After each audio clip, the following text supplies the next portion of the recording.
আল্লাহ রাব্বুল আলামিন মানুষকে দুনিয়াতে পাঠিয়েছেন খেলাফতের দায়িত্ব দিয়ে। সে দায়িত্ব যেন মানুষ সঠিকভাবে প্রতিপালনে সক্ষম হয় সেজন্য পাঠিয়েছেন নবী ও রাসূল। নাজিল করেছেন আল কুরআন। আল কুরআন কোনো ইতিহাস গ্রন্থ নয়, কিন্তু এতে রয়েছে পৃথিবীর সবচেয়ে নির্ভরযোগ্য ইতিহাসের তথ্য ও তত্ত্ব।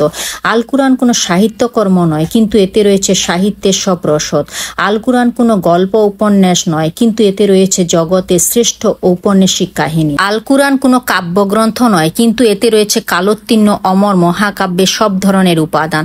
আল কুরআন জীবন্ত মুজিজা, মানুষের জীবন চলার পথে পরিবেশ ও প্রতিবেশকে ইতিবাচক ও কল্যাণকর রূপে ব্যবহারের পরিশীলিত সুবিন্যস্ত জ্ঞানই হল বিজ্ঞান। আল কুরআন শ্রেষ্ঠতম মহাবিজ্ঞান।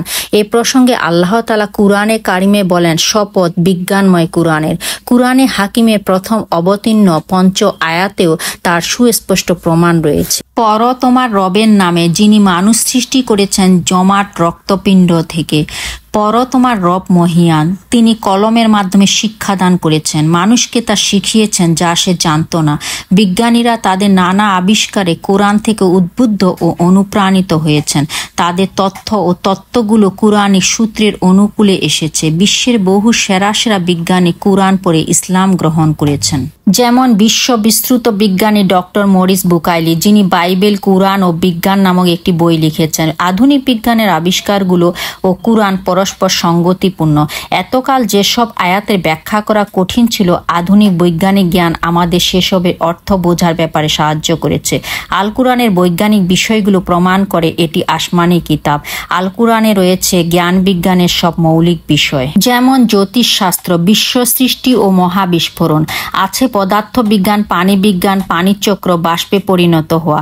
আছে ভূতত্ত্ব বিজ্ঞান, পাহাড় পর্বতের রহস্য, মহাসাগর, মিষ্টি ও লবণাক্ত পানির বিবরণ। এবং রয়েছে উদ্ভিদ বিজ্ঞান, রয়েছে প্রাণী বিজ্ঞান, পাখির উড্ডয়ন, মৌমাছির দক্ষতা, মাকড়সার জাল, পিপীলিকার জীবনধারা ও যোগাযোগ। আছে চিকিৎসা বিজ্ঞান, ঔষধ ও পথ্য। রয়েছে শরীরতত্ত্ব, রক্ত চলাচল, দুগ্ধ ও ভ্রূণতত্ত্ব এবং সাধারণ বিজ্ঞান ও আঙ্গুলের ছাপ ইত্যাদি। ভ্রূণতত্ত্ব আধুনিক বিজ্ঞানের জটিলতম একটি বিষয়। আল কুরআনে ভ্রূণ সৃষ্টি ও এর বিকাশ সম্পর্কিত যথাযথ বর্ণনা রয়েছে। আমি তো মানুষকে মাটির উপাদান থেকে সৃষ্টি করেছি, অতঃপর আমি তাকে শুক্র বিন্দুরূপে এক নিরাপদ আধারে স্থাপন করি। পরে আমি শুক্র বিন্দুকে পরিণত করি জমাট রক্তে, অতঃপর জমাট রক্তকে পরিণত করি পিণ্ডে এবং পিণ্ডকে পরিণত করি অস্থিপিঞ্জরে। অতঃপর অস্থিপিঞ্জরকে মাংস দ্বারা ঢেকে দেই, অবশেষে তাকে রূপদান করি। সুনিপুণ স্রষ্টা আল্লাহ কত মহান। এরপর তোমরা অবশ্যই মৃত্যুবরণ করবে, অতঃপর কিয়ামতের দিন তোমাদের পুনরুত্থিত করা হবে। আমি সপ্ত আকাশ স্তরে স্তরে সাজিয়েছি। আমি সৃষ্টির বিষয়ে বেখবর নই।